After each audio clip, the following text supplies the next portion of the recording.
Hi കൂട്ടുകാരെ, എല്ലാവരെയും പുതിയ വീഡിയോയിലേക്ക് സ്വാഗതം ചെയ്യുകയാണ്. ഇന്ന് സ്റ്റാൻഡേർഡ് ഫിഫ്ത്തിലെ ഡിവിഷൻ മെത്തേഡ്സിലെ പ്രവൃത്തി പരിചയമാണ് നമ്മൾ ചെയ്യാൻ പോകുന്നത്.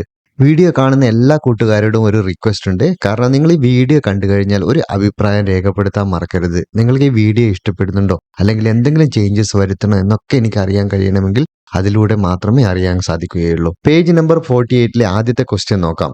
ഇവിടെ നമുക്ക് 7 പെന്നുകൾക്ക് 98 രൂപയാണ്. അങ്ങനെയാണെങ്കിൽ ഒരു പെന്നിന്റെ വിലയാണ് കണ്ടുപിടിക്കേണ്ടത്. വളരെ സിമ്പിൾ ആയിട്ടുള്ള ഒരു ക്വസ്റ്റ്യൻ ആണ്. പക്ഷേ എല്ലാവർക്കും 7ന്റെ ഗുണന പട്ടിക നന്നായിട്ട് അറിഞ്ഞിരിക്കണം. 7ന്റെ മാത്രമല്ല, എല്ലാ ഗുണന പട്ടികയും നന്നായിട്ട് വശമുണ്ടായാൽ മാത്രമാണ് ഡിവിഷനും മൾട്ടിപ്ലിക്കേഷനും ഒക്കെ നമുക്ക് നന്നായിട്ട് ചെയ്യാൻ സാധിക്കുകയുള്ളൂ. ഇവിടെ നമുക്ക് ഇങ്ങനെ എഴുതാം: number of pens equal to 7, total price equal to 98 rupees. അപ്പോൾ പ്രൈസ് ഓഫ് 1 പെൻ എന്ന് പറയുമ്പോൾ 98നെ 7 കൊണ്ട് ഹരിക്കണം. ഓക്കെ, നമുക്കിനി 98നെ 7 കൊണ്ട് നോട്ട് ബുക്കിന്റെ സൈഡിലായിട്ട് ഹരിച്ചു നോക്കാം. 9ൽ എത്ര ഏഴാണുള്ളത്? ഒരു ഏഴാണുള്ളത് അല്ലേ? അപ്പോൾ 1 × 7 നമുക്ക് ഇവിടെ എഴുതാം. അതിനുശേഷം 9ൽ നിന്ന് 7 മൈനസ് ചെയ്ത് കഴിഞ്ഞാൽ 2 കിട്ടും. പിന്നെ എന്താണ്? 8 നമുക്ക് താഴത്തേക്ക് എഴുതാം. പിന്നീട് നോക്കേണ്ടത് 28ൽ എത്ര 7 ഉണ്ടെന്നാണ്. ഗുണന പട്ടിക പഠിച്ചവർക്ക് ഈസിയാണ്. 4 × 7 ആണ് 28.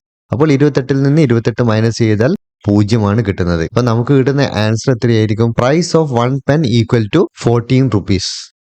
രണ്ടാമത്തെ ക്വസ്റ്റ്യനിൽ എന്താണ് പറഞ്ഞിരിക്കുന്നത്? 168 രൂപ 8 പേർക്ക് വീതം വയ്ക്കുകയാണ്. അങ്ങനെയാണെങ്കിൽ ഒരാൾക്ക് എത്ര രൂപ കിട്ടുമെന്നാണ് മനസ്സിലാക്കേണ്ടത്. നമുക്കിവിടെ എങ്ങനെ എഴുതാം? Total rupees equal to 168, number of persons equal to 8. ഇനി എന്താണ് കാണേണ്ടത്? ഈച്ച് പേഴ്സൺ ഗെറ്റ് എത്രയായിരിക്കും? അത് 168 ഡിവൈഡഡ് ബൈ 8. ഇനി നമുക്ക് സൈഡിലായിട്ട് 168നെ 8 കൊണ്ട് ഹരിച്ചു നോക്കാം. 8ന്റെ ഗുണനപ്പട്ടിക എല്ലാവരും മനസ്സിലാക്കണം. 2 × 8 വരുന്നത് 16 ആണ് അല്ലേ? അപ്പൊ 2 × 8 16 അവിടെ എഴുതാം. അതിനുശേഷം 16ൽ നിന്ന് 16 കുറച്ച 0 ആണ്. പിന്നെ നമുക്ക് 8 താഴത്തേക്ക് എഴുതാം. ഒരു 8 8 ആണ്. ബാക്കി റിമൈൻഡർ വരുന്നത് എന്താണ്? 0 ആണ്. അപ്പോൾ നമുക്ക് കിട്ടുന്ന ആൻസർ എന്തായിരിക്കും?